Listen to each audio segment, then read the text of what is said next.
Alright guys, I am back with more Tacoma stuff. So, if you have one of these Tacomas, you know the seats go up. The problem with the 2023s, I don't know why, but I grabbed the side to lift the seat, right? Of course we have storage in there, and one day I'll go over all my stuff. But that's not what today's video is about. There's more storage on the other side. The thing is that previous generations had a strap. Now they still have a tapped hole for the hardware for the strap. They just decided to not put the strap on anymore. It's not a huge deal, but you know, instead of lifting from the side every time, I want to lift from the top. So what I had purchased, not a screwdriver, I just brought that out to put it on, is two straps, which you can probably make, you can make a bunch of them. It was actually cheaper to buy these straps with the hardware than to buy, you know, 100 foot of nylon strapping, which I'm not going to use for anything else, and you know, a little rivet gun and stuff. So it's just easier to buy it like this. But of course you can absolutely make this yourself.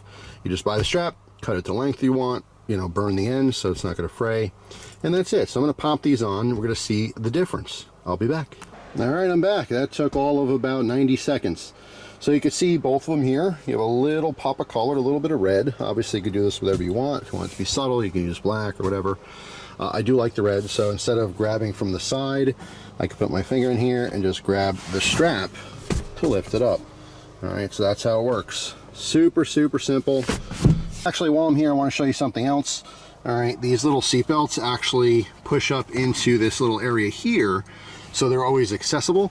All right, because if someone goes to hop in the back seat and the seat's down and the seat belt, the buckle is down under the seat, they can't access it. So now they got to get back out of the truck and lift the seat and get it. But that's what these little pockets are for. All right, so they store them there. So if you need the seat belt and you're sitting in the back seat, you just pop it out. But when you don't need it, you could tuck them in. All right, it's not really, I mean, it's one of those hidden features. It's not really hidden, but a lot of people don't know about it. So thank you, YouTube. I'm watching all kinds of Tacoma videos and learning all kinds of stuff, including these straps. So that's all. Just simple. Like I said, little touch of color. The red's nice for vision at night. You know, right now this has the incandescent interior bulbs. I'll talk about that in the future. I may or may not switch it. I don't mind it that much. It's just kind of dumb that some of the stuff is LED and some's incandescent. But anyway, long story short, easy to see at night, very easy to just grab and use. Stick your finger in there. I can pull up from the middle now instead of having to keep pulling from the side all the time. So that's all. Thanks for watching. Hope you guys have an awesome day, and I'll see you tomorrow with a brand new video. Take care.